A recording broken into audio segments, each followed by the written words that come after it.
All India life insurance agents association सहित life insurance agents federation of India, all India life insurance agents federation के अभिकर्ता, कार्यकारी अधिकारी एवं प्रबंध निदेशक सहित अध्यक्ष IRDA के निर्णय से नाराज संगठन के अभिकर्ता आंदोलन की राह पर हैं। उसी को लेकर अभिकर्ताओं ने जिलाधिकारी को प्रधानमंत्री के नाम ज्ञापन सौंपा। देखिए हमारे संवाददाता ओम प्रकाश पटेल की रिपोर्ट।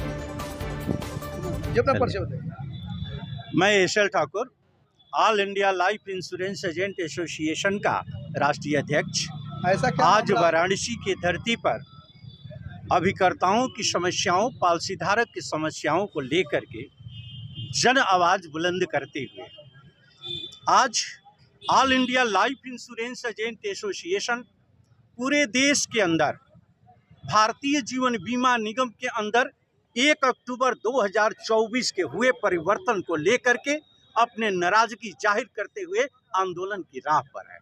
संगठन ने स्पष्ट शब्दों में कार्यकारी अधिकारी एवं मुख्य प्रबंधन भारतीय जीवन बीमा निगम को पत्र लिखते हुए, IRDA के अध्यक्ष महोदय को पत्र लिखते हुए, माननीय देश की वित्त मंत्री महोदया को पत्र लिखते हुए अपनी समस्याओं से अवगत कराया और अमूलचूल परिवर्तन के कारण पॉलिसी धारकों के होने वाले नुकसान के विषय में बताते हुए, अभिकर्ताओं के हितों को नज़रअंदाज करके बनाई गई नीति के विषय में बताते हुए उन्होंने स्पष्ट शब्दों में हम सभी ने कहा कि समय रहते इस पर ध्यान दें और 1 अक्टूबर 2024 के निर्णय को वापस लेने हेतु सक्षम अधिकारी को निर्देश निर्गत करें।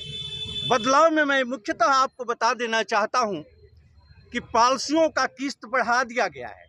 जैसे कोई भी पॉलिसी होल्डर अगर बीमा लेता था तो उस कंडीशन में अगर 1 लाख की पॉलिसी लेता था, 6,000 रुपया प्रीमियम देना था, तो उसको लगभग 9% बढ़ा दिया गया है। ये पॉलिसी धारकों के साथ बहुत बड़ा अनजस्टिस है, अन्याय है।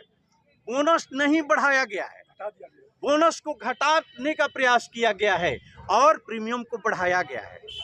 भारतीय जीवन बीमा निगम का कंसेप्ट था देश के प्रत्येक नागरिक तक बीमा को पहुंचाने का, बीमा रूपी सुरक्षा कवच देने का। जहां देश की 80% आबादी गरीबी रेखा के नीचे जीवन यापन करने को मजबूर हो, वहां पर अगर 1 लाख की पॉलिसियां होती तो तमाम ऐसे जनता होती जो कि बीमा लेकर के सुरक्षा महसूस करती। लेकिन उन्होंने समिशोर्ड को 2 लाख कर दिया, यानी 1 लाख का की जगह 2 लाख कर दिया, जो कि कहीं से उचित नहीं है। साथ ही पॉलिसियों के लिए 55 साल एज हुआ करती थी, उसे घटा करके 50 साल कर दिया गया। ये भी कहीं से जनहित में नहीं है, न तो पॉलिसी धारक के हित में है, न तो अभिकर्ता के हित में है, न तो संस्था के हित में है। इससे संस्था भी प्रभावित होगी और इसका बैड इंप्रेशन भारतीय अर्थव्यवस्था पर भी पड़ेगा, जिसको लेकर के संगठन चिंता व्यक्त करता है। सर्वहितों में संगठन चिंता व्यक्त करता है और आज जिला मुख्यालय पहुँच करके देश की माननीय प्रधानमंत्री भारत सरकार को एक ज्ञापन मार्फत जिला अधिकारी हम लोग सौंप रहे हैं, जिसमें माननीय प्रधानमंत्री से हम सभी ने आग्रह किया है कि वित्त मंत्री भारत सरकार सहित, IRDA के अध्यक्ष सहित, अध्यक्ष भारतीय जीवन बीमा निगम, जिनको की कार्यकारी अधिकारी एवं प्रबंध निदेशक के रूप में हम जानते हैं, उनको हम लोगों ने जो आग्रह किया है उस पर पहल करने के लिए आदेश और निर्देश निर्गत करें। यही अपील करने के लिए जिला मुख्यालय हम सभी पहुंचे हैं। अभिकर्ता प्रतिनिधि के रूप में अभिकर्ताओं के साथ दूर दराज से हमारे अभिकर्ता साथी आज हमारे साथ आए हैं, देश के कोने कोने से आए हैं। साथ में हमारे अभिकर्ता साथी अन्य जिलों से आए हैं, अन्य स्टेट से भी आए हैं, जो प्रतिनिधि के रूप में यहाँ उपस्थित हैं। मैं उन्हें मीडिया बंधुओं के माध्यम से धन्यवाद देना चाहता हूँ।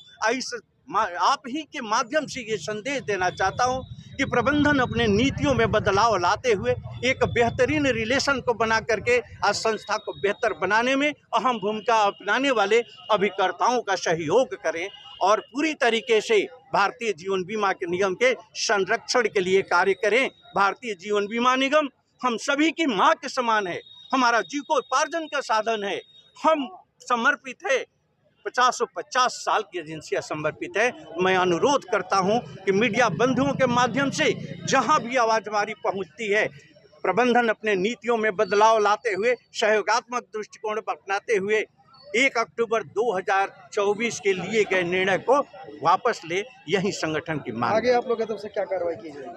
आगे हम लोगों की अगर ये मांग नहीं सुनी जाती है तो नेतृत्व डिसीजन लेगा, और डिसीजन लेने के बाद ये हमारी इनकलाब की आवाज़ तब तक नहीं रुकेगी जब 1 अक्टूबर 2024 का निर्णय वापस नहीं होता।